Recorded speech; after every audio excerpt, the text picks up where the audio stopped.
yang dapat ditemukan pada vakum toraks. Pertama, tahu terlebih dahulu bagaimana orientasinya. Kalau kita pada sisi kranial, kita dapat melihat adanya bentukan dari core atau jantung. Terus di sisi dorsal lateral sini kita dapat menemukan adanya bentukan dari pulmo atau paru-paru. Terus di sisi dorsal median sini kita dapat menemukan ada dua struktur. Yang pertama, strukturnya itu mirip sekali dengan otot dan dia emang terdiri dari otot lurik dan juga otot polos dan berperan dalam mengirimkan makanan menuju ke lambung. Nama struktur ini adalah esofagus. Selanjutnya di sini kita dapat melihat adanya bentukan yang keras kalau teman-teman pegang dan seperti selang AC.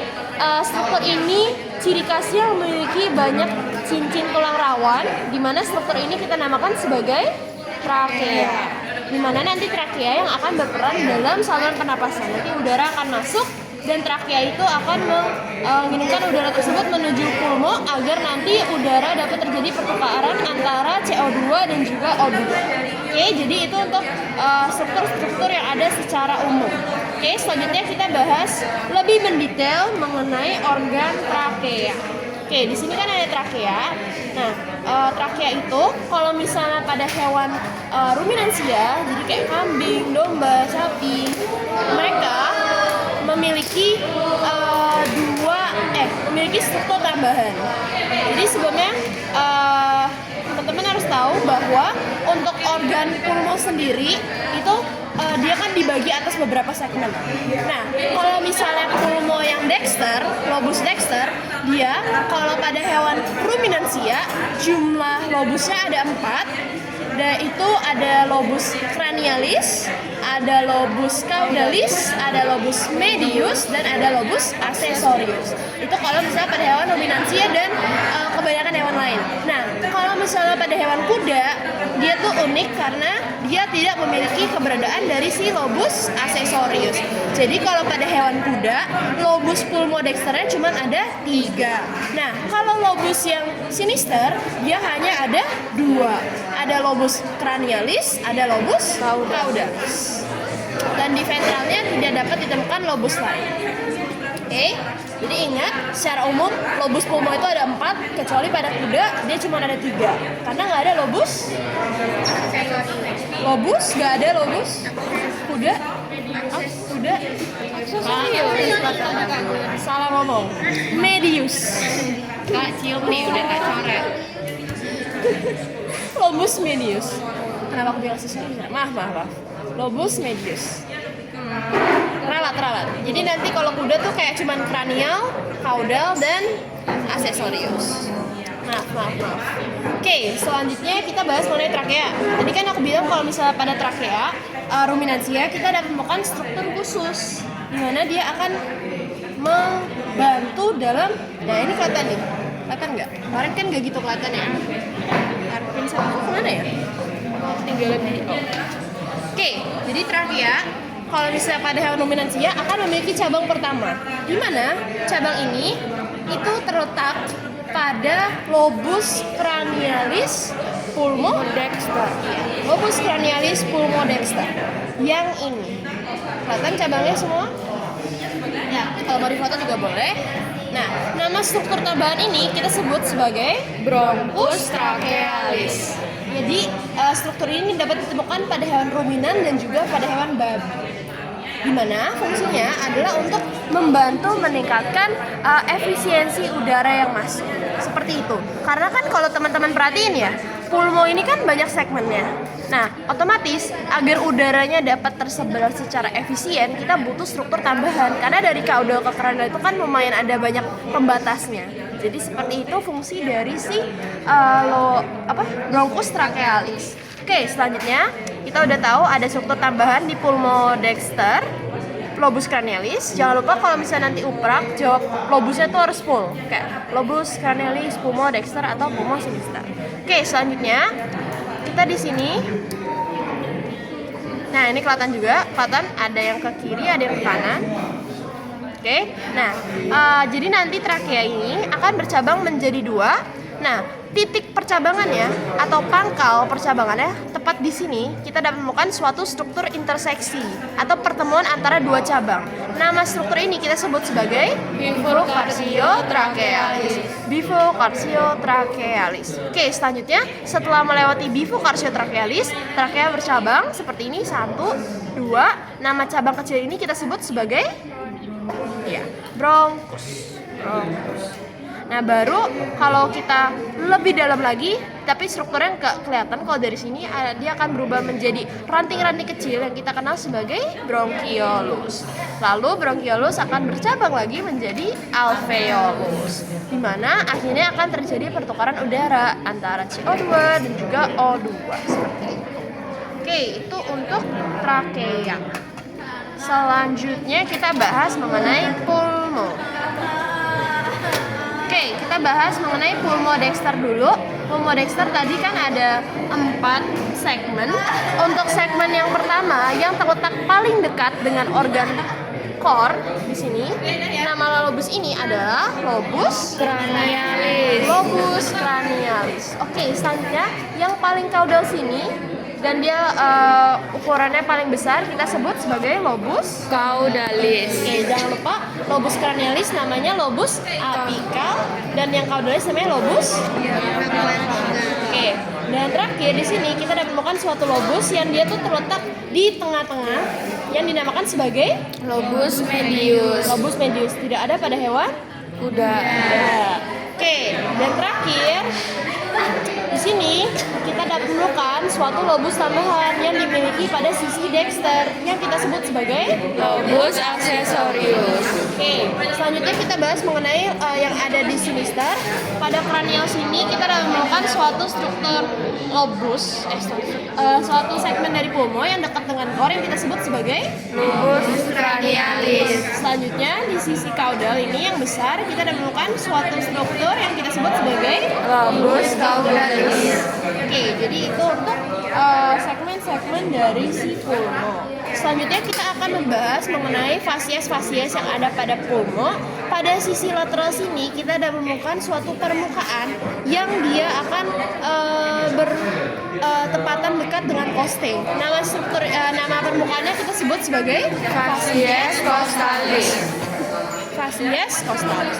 Selanjutnya di sisi medial di sini dan juga di sini medial kita dapat menemukan suatu permukaan juga dan nama permukaan tersebut adalah Fasies mediastinalis. fasies mediastinalis. Jadi kata mediastinal itu sebenarnya berasal dari kata mediastinum, di mana mediastinum itu artinya adalah suatu rongga yang terletak di antara kedua pleura. Jadi kan pulmo memiliki pembungkus ya, pembungkusnya namanya pleura.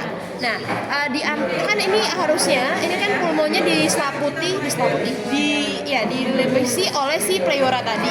Nah, artinya antara pulmo dexter dan juga pulmo sinister di sekitar sini ada suatu rongga di mana rongga tersebut disebut sebagai mediastinum. Makanya nama permukaannya fasies mediastinalis seperti itu. Oke, terakhir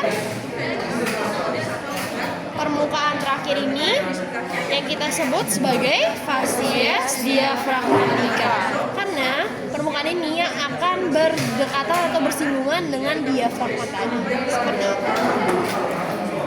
Oke, selanjutnya kita akan mempelajari mengenai beberapa struktur yang ada pada pulmo sini. Di sini teman-teman dapat melihat adanya suatu torehan, di mana torehan tersebut terletak di antara segmen pulmo. Ada yang di sini, terus ada juga yang di sini. Nama robekan ini kita sebut sebagai Fisura interlobaris. Ingat, fisura interlobaris artinya di antara lobus, makanya namanya fisura interlobaris. Selanjutnya kita juga ada torehan yang dia tuh terjadi karena suatu organ, yaitu si organ core tadi. 1, 2, yang di depan sini. Nah, nama robekan ini atau irisan ini kita sebut sebagai Incisura cardiaca. incisura cardiaca. Nanti kan kalau kayak nunjuk visura itu kan agak ambigu ya sama struktur lain. Nah, kita nanti akan menggunakan clue. Jadi semisal ditunjuknya di sini nih, terus clue-nya robekan. Artinya kalian jawab visura interlobaris. Atau kalau misalnya ditunjuk di sini, terus clue-nya irisan. Artinya kalian jawab incisura cardiaca. Seperti itu. Jadi nanti ada clue, nggak usah khawatir. Terus kayak untuk permukaan juga nanti ada clue. Misalnya ya permukaan gitu. Jadi nggak usah bingung. Selanjutnya kita akan mempelajari mengenai beberapa penekanan yang ada pada organ pulmo. Di sini pertama kalian harus tahu dulu esofagus itu kalau misalnya dia berada di sisi kranial, artinya dekat sama jantung, dia itu berada pada sinister. Kelihatan kan esofagus lebih sinister daripada trakea. Oke, dia di sinister. Nah, semakin ke kaudal, dia berubah jadi ke dexter. Ini. Jadi dia nyilang dari sinister kranial menuju ke dexter. Nah, oleh sebab itu, kalau misalnya kita ngomongin lobus cranialis pulmo sinister, kita dapat menemukan suatu penekanan oleh si esofagus di sini. Yang ini. Nah, nama penekanan ini kita sebut sebagai impressio esophageal. Impressio esophageal itu di lobus cranialis pulmo sinister. Nah, kalau di lobus karena dia pindah dari sinister ke caudal, dari sinister ke dexter, artinya di lobus caudalis pulmo dexter kita juga dapat menemukan penekanan atau si impressio esophageal di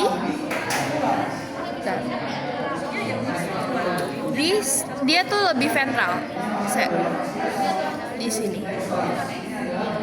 Impressio esophageal. Oke, itu untuk esofagus. Selanjutnya, untuk trakea di sini kita dapat melihat keberadaan trakea. Dia posisinya di dexter dari si esofagus dan dia terletak di ini agak jelek, cuman dia terletak di tepat di sini. Kalian boleh catat karena kan di lobus cranialis pulmodexter cuma ada impressio trachealis, gak ada struktur lain. Jadi impressio trachealis. Oke, selanjutnya kita juga dapat menemukan struktur lain. Ini kan tadi ada esofagus, ada trakea. Nah, selain itu kita juga dapat menemukan keberadaan dari aorta atau pembuluh darah yang paling besar. Nah, aorta ini dia kan posisinya di tengah. Jadi otomatis kita dapat menemukan impressio aorticus baik di dexter maupun di sinister. Jadi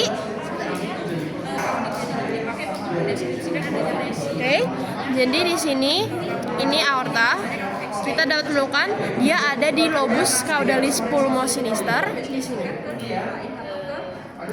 Dan di lobus caudalis pulmo sinister kan cuma ada satu struktur. Impressio aorticus. Oke, selanjutnya kalau kita lihat di sisi dexter, impressio aorticus juga dapat terlihat. Dia tadi kan yang esofagus di sekitar sini. Nah, kalau aorticus dia lebih dorsal di sini. Oke, dapat dipahamin. Ini aorticus, yang ini esofagus. Esofagus lebih ventral. Berarti dia dua-duanya ditemukan di kaudal ya, Kak? Siapa? Aorticus sama esofagus? Iya, aorticus. Di Iya. kaudalnya pulmo sinister sama kaudalnya pulmo dexter. Betul. Jadi kita recap dikit. Kalau di lobus cranialis pulmo sinister ada impressio esophageal. Kalau di lobus cranialis pulmo dexter ada impressio. Oke, kalau di lobus caudalis pulmo dexter ada dua struktur, ada impressio esophageal dan impressio aorticus. Kalau di sinister, lobus caudalis pulmo sinister cuman ada aorticus, impressio aorticus. Oke, kita lanjut dulu. Terakhir. Di antara lobus caudalis pulmodexter dan lobus accessorius pulmodexter di sini kita dapat menemukan suatu alur yang kita sebut sebagai Sulcus vena cava caudalis. sulcus vena cava caudalis. Oke, benar. Oke, selanjutnya kita mau membahas mengenai organ kor atau jantung. Oke, jadi untuk organ core atau jantung sendiri, pertama kita harus tahu ada dua hal. Yang pertama, bagian yang dia landai ini kita sebut sebagai Basis. ya atau basis cordis. Basis cordis. Selanjutnya, bagian yang dia mengkerucut dan ada di sisi ventral kita sebut sebagai Apex. apex. Jadi basis yang landai, apex yang mengkerucut. Oke, selanjutnya kita harus tahu juga bahwa jantung ini memiliki dua permukaan. Permukaan yang menghadap ke kranial. Jadi ibaratnya ketika kalian lihat preparat, dia langsung menghadap ke kalian, yang kranial sini, dan kita bisa melihat ada keberadaan dari auricula. Yang ini dua, kita sebut permukaan ini sebagai facies auricularis. Facies auricularis itu kalau yang menghadap sisi kranial.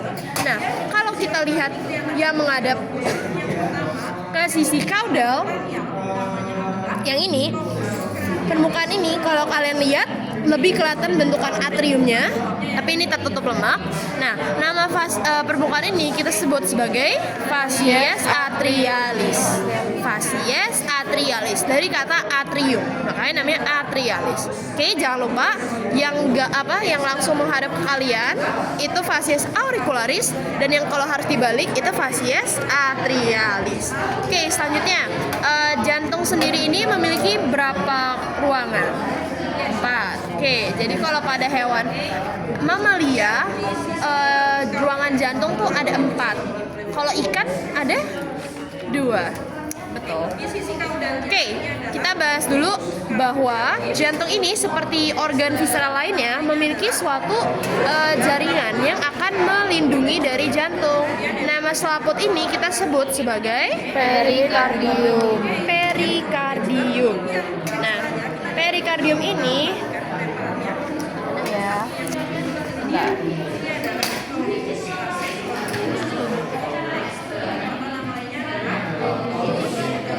kayak ini udah agak kecopot deh. Nah, kalian lihat ada struktur yang lebih panjang ini. Nah, struktur ini adalah udah ada panjang. Suatu ligamen yang berfungsi untuk menghubungkan antara jantung dan juga sternum. Nama ligamen ini adalah Ligamentum sternopericardiaca. ligamentum sternopericardiaca. Oke, kan tadi kalian bahas jantung ada 4 ruang. Apa aja ruangannya? Ada dexter, atrium sinister, ventricle dexter, ventricle sinister. Oke. Nah, atrium itu yang ada di lebih dorsal dan ventricle yang lebih besar. Oke, kita bahas ya. Ini kan dexter, ini sinister nih. Oke, atrium dexter. Di sini di atrium dexter kita dapat melihat suatu bentukan yang dia itu mirip seperti kuping. Nah, bentukan ini kita sebut sebagai di mana? Ya, auricula dexter. Pakai dexter ya? Auricula. Oke. Nah, auricula ini adalah bentukan pelebaran dari atrium. Di mana fungsi dari auricula ini, nanti kan darah masuk nih. Kan ini dexter ya. Artinya darah artinya akan menerima darah dari vena cava. Nah, kan darahnya itu dari seluruh tubuh kan lumayan banyak. Oleh sebab itu, atrium ini membutuhkan struktur pelebaran agar dapat mengakomodasi semua darah yang masuk dari tubuh. Jadi dia pelebaran untuk meningkatkan kapasitas dari volume darah yang dapat ditampung di atrium seperti itu. Nah, oke, ini auricula dexter, auricula sinister. Nah, biasanya auricula sinister itu selalu merah, lebih merah biasanya. Oke, selanjutnya tadi kita udah bahas mengenai atrium dexter, lebih tepatnya di sini sih, bentar. Atrium dexter, atrium sinister. Ini kalau kalian lihat dia ketutupan sama lemak. Sekalian nama lemak ini adalah corpus adiposum sub area. Corpus bener ya? Corpus adiposus sub epicardia. Namanya agak belibet. Oke, tadi kan apa itu? Tadi kan kita udah bahas auricula. Sekarang kita mau bahas mengenai ventricle. Yang ini ventricle dexter, yang ini ventricle sinister. Kalau kalian pegang, kalian bisa merasakan bahwa ventricle sinister lebih tebal. Kenapa dia lebih tebal? Karena dia memompa darah ke seluruh tubuh. Betul. Ya, betul. Karena kan nanti ventricle sinister itu kan membawa darah untuk dipompa ke seluruh tubuh. Oleh sebab itu dinding ototnya juga harus lebih kuat agar dia kuat memompa semua darah itu ke tubuh. Seperti itu. Oke. Jadi kita bahas dulu, aku lupa struktur yang ada pada atrium. Nah, ini apabila kita menginsisi si auricula tadi, kita buka, kita dapat melihat ada bentukan yang seperti putih-putih ini, kelihatan nggak? Yang keluar menonjol ini. Oke, nama struktur ini adalah musculus pectinati. Musculus pectinati. Jadi dia terletak di profunda dari auricula. Oke, nah selanjutnya kita bahas mengenai struktur yang ada pada ventricle. Ini kan ventricle dexter. Nah, di sini teman-teman dapat melihat adanya suatu bentukan yang tidak rata. Nah, nama bentukan tersebut adalah trabecula carnae. Trabecula carnae. Nah, di tengah-tengah dari trabecula carnae, teman-teman dapat lihat ada kayak penebalan atau yang lebih menonjol. Kelihatan kan yang ini? Nah, nama struktur ini adalah musculus papillaris. Musculus papillaris. Jangan kebalik. Kalau pectinati di auricula, kalau papillaris di ventricle. Oke, selanjutnya ini kan si musculus papillaris. Nah, teman-teman dapat melihat adanya seperti kayak jaring-jaring yang ini lebih kelihatan jelas. Jaring-jaring ini kayak udah putus, harusnya dia panjang ini. Dia tuh akan menghubungkan antara si ventricle dengan struktur yang di tengah ini. Kita sebut sebagai chorda tendinae. Chorda tendinae. Nah, selanjutnya ini kan ini dulu deh. Di antara kedua ventricle, kita dapat melihat suatu sekat yang akan menjadi penghubung antara ventricle dexter dan ventricle sinister. Nama sekat ini adalah Septum interventricularis. septum interventricular. Jadi semisal ditunjuknya di sini, kalian jawabnya septum interventricular. Pokoknya dia ditusuknya di tengah-tengah, bukan di ventricle. Oke, nah selanjutnya di ventricle itu kan memiliki katup ya, yang jumlahnya beda di dexter ataupun sinister. Kalau di dexter katupnya ada 3. namanya valvula bicusfidalis. Oke, terus kalau yang di dexter ada 2 namanya valvula bicusfidalis atau nama lainnya Mitratus. valvula mitralis. Oke, kita bahas dulu yang ada pada sisi dexter. Katupnya tuh yang mana? Katupnya tuh yang 1, lembaran ini 1, 2, atau lagi di sini 3. Kelihatan nggak? Bentukan yang kayak selaput ini. Jadi tuh 1 itu nempel di ventricle-nya langsung, 2-nya itu nempel di septa. Jadi 1, 2, yang ini 3. Dapat dipahamin? Berarti yang selaput itu katupnya, tapi Betul. yang garis-garisnya Chorda. itu yang chorda. Oh, Yes. iya. Chorda yang mana Kak? Ini jaring-jaring. Yang garis tipis-tipis. Jadi Satu nempel di ventricle, 2-nya nempel di septa. 2, 3. Oke, dapat dipahamin? Oke. Nah, coba aku mau nanya, kenapa yang kanan 3, yang kiri 2?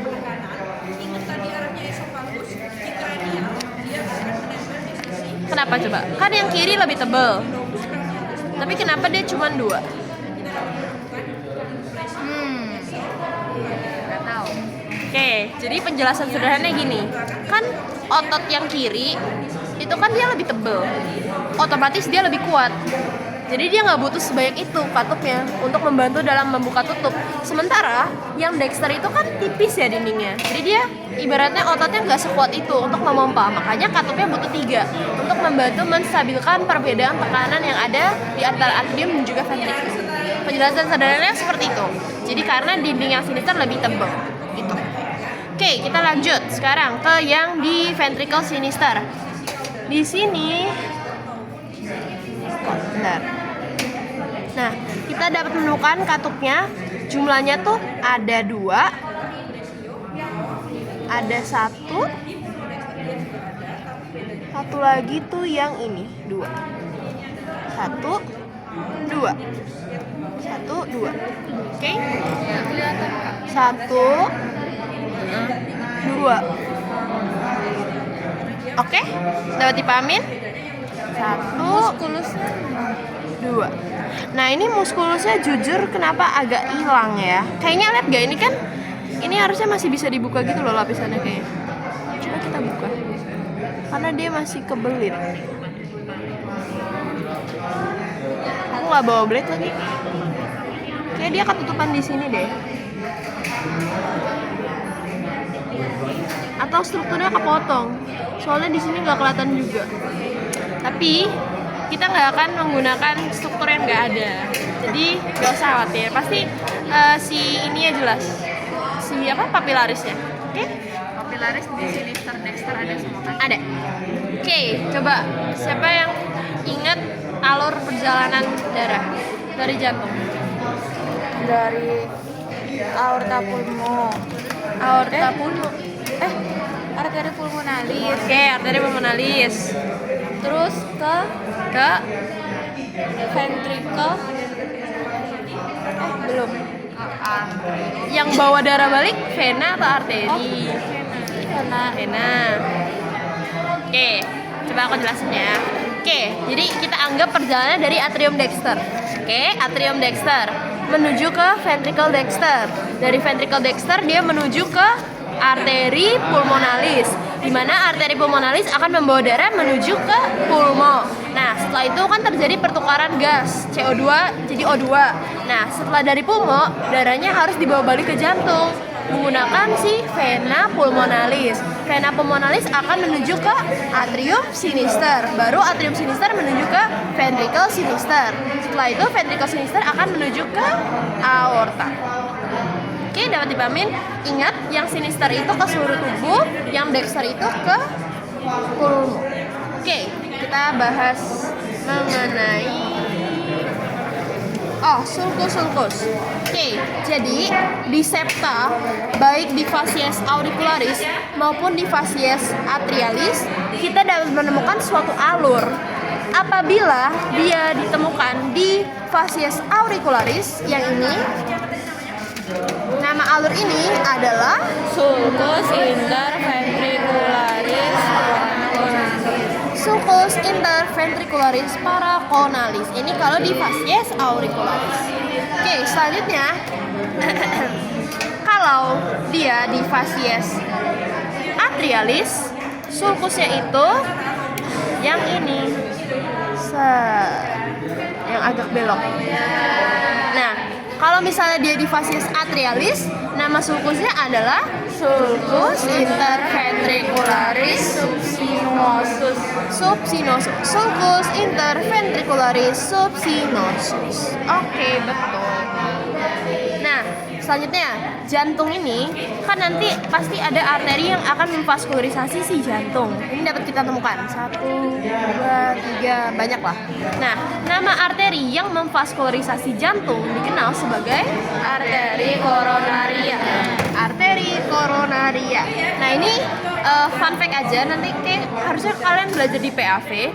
Jadi kan jantung kan hitungannya organ yang berperan besar ya, atau organ yang cukup besar. Nah, pembuluh darah yang besar itu tuh membutuhkan suatu struktur pembuluh darah lain yang dapat membantu memvaskularisasi pembuluh darah tersebut. Jadi ibaratnya karena dia butuh jumlah darah yang banyak, dia butuh pembuluh darah juga yang akan memvaskularisasi dia.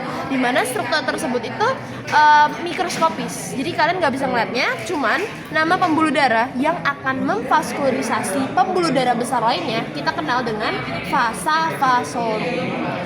VASA